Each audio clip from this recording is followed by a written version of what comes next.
His overcards. No, he checks, and so does Lindgren. Oh, Patrick Antonius has made the nuts straight, and that's a terrible card for Lindgren. He's made top pair. 8,000 is the bet. And I think that's cheap enough that Antonius rates to get paid off by Eric Lindgren.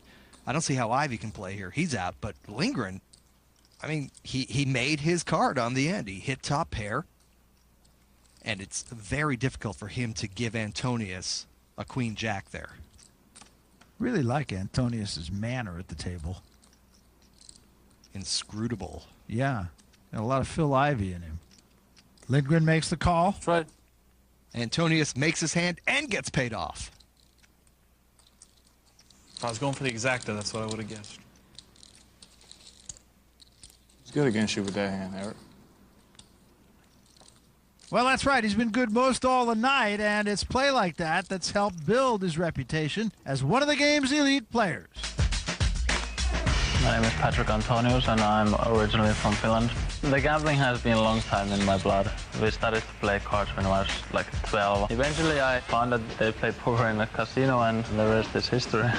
He's fearless, he's relaxed, he's totally dangerous. He just really focuses on the game with a passion that a lot of people, including myself, we go through times where you just don't try as hard at poker. It always looks like he's trying harder than you. His record kind of speaks for itself. He's made plenty of final tables. He's had some big wins. I mean, he's really tough. He comes up with some great reads. I played with him a number of times on the internet. I think he's played really, really well. He understands the game, especially in No Limit Hold'em. He's really, really tough.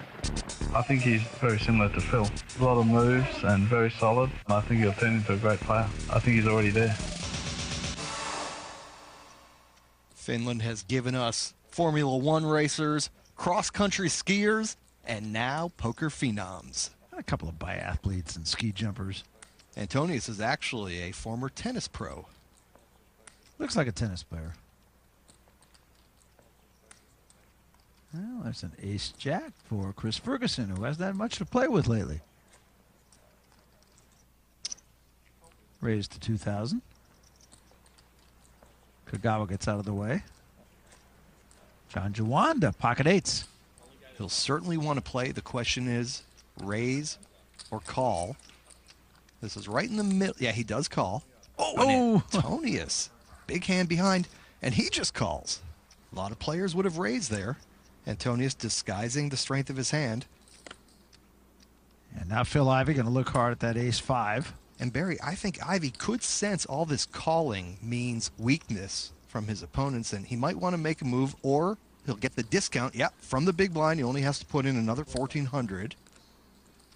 So 4 players now to the flop. 6, 7, 10 on the flop. And although John Juanda has picked up a gut shot straight draw, Patrick Antonius's overpair, the queens, is still the best hand. Juanda bets 8,000. That pair of eights. Now, Barry, a multi-way pot like this, I think Antonius might want to thin the field with the raise. No, he just calls. Phil Ivey's got to be thinking, I'm not in great shape here, and he throws it away. And he's right. And Ferguson has merely 2 overcards. Antonius's play there is pretty tricky. It's very hard to give him a hand like queens right now. A 4 on the turn. And that gives Juanda a double gutter, a 5 or a 9 for the straight. He checks. Well, with a possible flush and straight out there now, I don't think Antonius wants to give any more free cards. He doesn't know that Juanda merely has an underpair to his queens. And so he's not going to, yeah, he's reaching for chips. That river is not going to come cheap. 18,000 is what he bet. John Juanda has to decide, is Patrick Antonius making a move on this pot with a draw of his own? And he decides the man is for real. And again, we see Patrick Antonius win another large pot. Well, remember when we left off last week, he was our leader, and our leader by quite a large margin, and he has just picked up the mantle from where he left off 1 week ago. Everybody talks about the comparison to Phil Ivey, and you know what? seems to be a just comparison. Plenty more to come from Melbourne. Welcome back to the FullTiltPoker.net Aussie Millions Cash Game Invitational.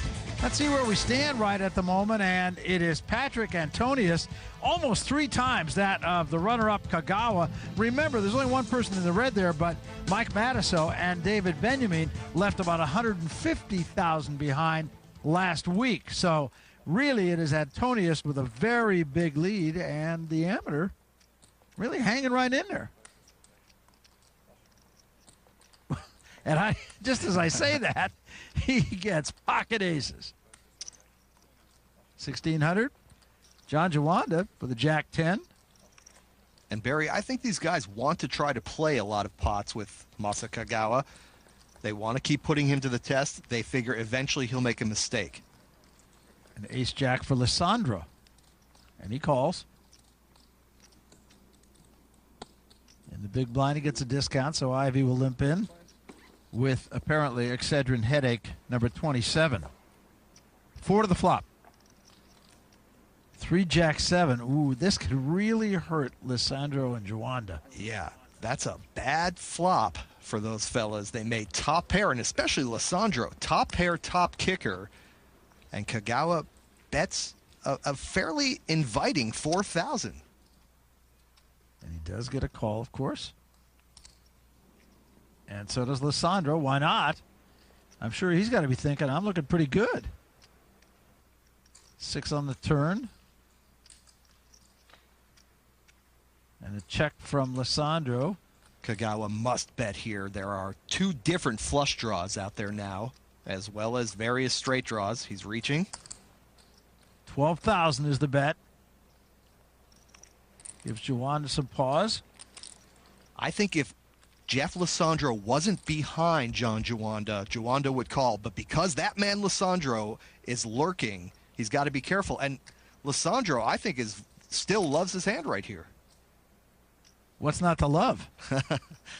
And a 5 on the river and a check from Lissandro. And, you know, I think that could be an action killer. Yeah, Kagawa checks it down. He's got a pair of queens.